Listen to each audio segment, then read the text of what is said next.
اعوذ باللہ من الشیطان الرجیم، بسم اللہ الرحمن الرحیم۔ دیکھتی آنکھوں سنتے کانوں، آپ کو محمد عمران کا السلام علیکم۔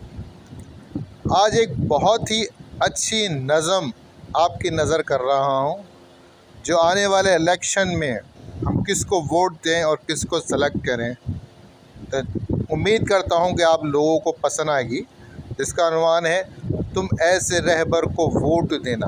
مبارک صدیقی صاحب کی یہ نظم ہے۔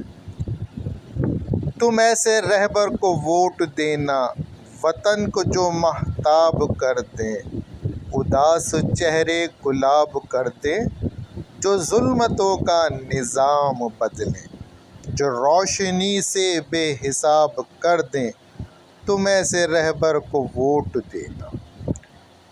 وطن جو میرا نہال کر دے، جو ہجر موسم وصال کر دے، جو خوشبوؤں کی نوید بن کر گلاب موسم بحال کر دے، تم ایسے رہبر کو ووٹ دینا، تم ایسے رہبر کو ووٹ دینا۔ جو دل کا موسم سہانا کر دے، وطن سے غربت روانہ کر دے، جو آستینوں کے سانپ مارے، جو بم دھماکوں کے فسانہ کر دے، تم ایسے رہبر کو ووٹ دینا، تم ایسے رہبر کو ووٹ دینا۔ جو دست قاتل کو کاٹ ڈالے، جو دین فروشوں کا دم نکالے، جو ماں و بہنوں کا ہو محافظ، جو وحشیوں کو لگام ڈالے، تم ایسے رہبر کو ووٹ دینا۔ قدم قدم پر جو راہبر ہو، گلی گلی سے جو باخبر ہو، جو دشمنوں سے نہ خوف کھائے، جو ہمیشہ خدا کا ڈر ہو، تم ایسے رہبر کو ووٹ دینا۔ خدا کرے وہ بہار آئے، جو قرض سارے اتار آئے، میرے وطن کے نصیب میں بھی سکون راحت قرار آئے۔ خدا کرے کہ میرے وطن پر گھٹائے رحمت کی روز برسیں، میرے وطن کا ملے نہ ویزا، یہ اہل یورپ بھی کچھ تو ترسیں۔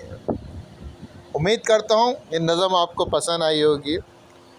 اب آنے والے الیکشن میں ہم تو بلے کو ہی ووٹ دیں گے، عمران خان صاحب کو ہی سلیکٹ کریں گے، کیونکہ موقع ملنا چاہیے۔ کم سے کم 2 بار تو عمران خان کو موقع ملنا چاہیے ہے، اور اس امید کے ساتھ کہ عمران خان ہی واحد اب ہماری رہبر ہے جو اس مشکل اور پریشانی سے نکال سکتا ہے۔ پاکستان کی ہسٹری میں دیکھیں، جتنے بھی لیڈران آئے، جتنے بھی آپ کہہ سکتے ہیں کہ سیاسی لیڈران، انہوں نے صرف اس ملک کو کھایا ہے۔ عمران خان نے پرفارم کر کے دکھایا۔ اب آپ خانہ شوکت خانم ہاسپٹل دیکھ لیں، نمس دیکھ لیں، تو آپ عمران خان پہ کسی قسم کی انگلی اٹھائیں تو ایسا لگتا ہے کہ اس کے کریکٹر پہ کہ جیسے آپ خود ہی چور ہیں۔ تو اس چوروں کو معاشرے میں وہ ایک واحد آدمی ہے، چور تو نہیں ہے۔ ہاں، ابھی ایسا کچھ پرفارم نہیں کیا، لیکن سیاست کو سمجھنے میں، اتنے پرانے مشکلات، اتنی پریشانیوں سے نکالنے میں کچھ تو ٹائم لگتا ہے۔ آپ دیکھیں ادھر کیسے کیسے مافیا بیٹھے ہیں، ایک چیز کو سدھارو دوسرے میں پرابلم آئے، دوسری کو سدھارو تیسرے میں پرابلم آئے۔ ابھی دیکھ لینا 3 مہینے پہلے پاکستان ایک سمجھ سکتے ہیں صحیح سمت چل رہا تھا، لیکن ان بغیرتوں نے آ کے وہ برا حال کر دیا اور کہتے ہیں کہ ساری پرابلم عمران خان نے ہمیں دے کے گیا۔ او بھائی، آپ نے اس کو ہٹایا ہے، وہ تو آخر وقت تک لڑنے کو تیار تھا، وہ تو آخر وقت تک نہیں چھوڑا تھا۔ تو امید کرتا ہوں اللہ تعالیٰ سب کی دعاؤں سے عمران خان اتنی پاور میں آئے کہ اس کو کوئی بلیک میل نہ کر سکے، اور پاکستان بھی واقعی میں ایسا ملک بن جائے کہ ہماری اولادیں باہر نہ جائیں، پاکستان میں رہتے ہوئے اپنے والدین کے ساتھ اتنی خوشیاں دے سکیں کہ والدین بڑھاپے کا جو سہارا ہوتے ہیں، جن کے اکلوتے بچے ہوتے ہیں، یا اور بھی بچے ہوتے ہیں، سب اعلیٰ تعلیم حاصل کر سب باہروں کا رخ کرتے ہیں، وہ پاکستان میں رہ کے اپنے ماں باپ کے ساتھ رہیں، خوش رہیں، پاکستان خوشحال ہو۔ یعنی کہ ہماری دعا ہے کہ ہر آدمی کے اللہ پاک روٹی ہو، کپڑا ہو، مکان ہو، تعلیم کی سہولتیں ہوں، میڈیکل کی سہولتیں ہوں، خوشحالی ہو، ہریالی ہو۔ اللہ پاکستان سنے گا کسی نہ کسی کی دعا اور انشاءاللہ ہمیں اس کرائسس سے نکالتا ہے۔ دعا کرتا ہوں ان دعاؤں کے ساتھ اللہ تعالیٰ آپ کے لیے آسانیاں پیدا کرے اور آپ کے ذریعے آسانیاں پھیلائے۔ آمین ثم آمین۔ اللہ حافظ۔